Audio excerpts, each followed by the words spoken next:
presented by Priyansa Films.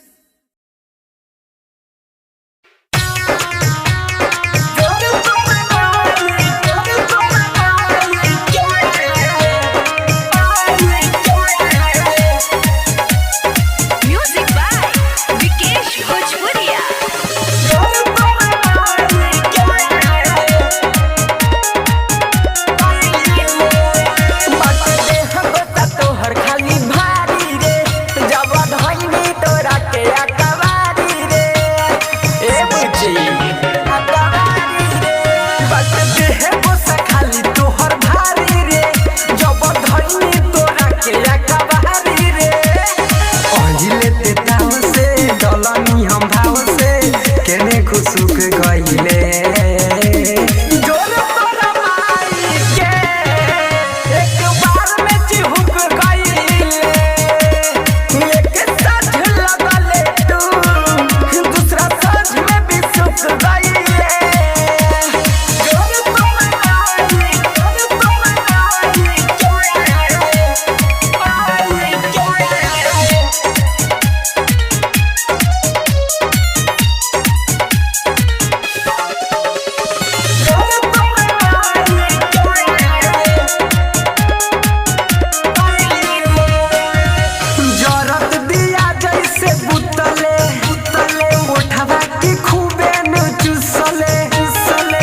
काहे पहलम पर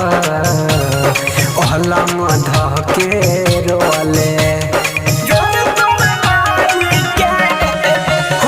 जरत दिया जैसे बुतले मुठवा के खूबे नुचसले तब काहे पहलम पर ओहलम धके रोले अचके में आइले कोरावा में धइले चिमुक जैसे सट गईले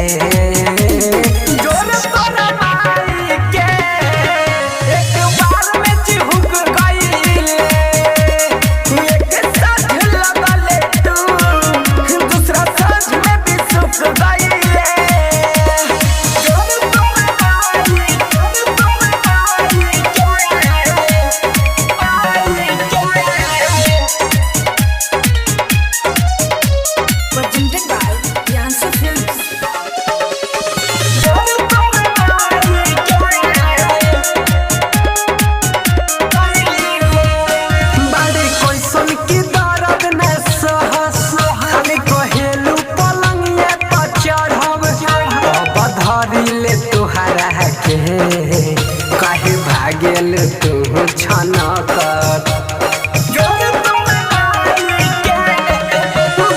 कैसन के दर्द न सहस हरी कहेलू पलंगिया पर चढ़ब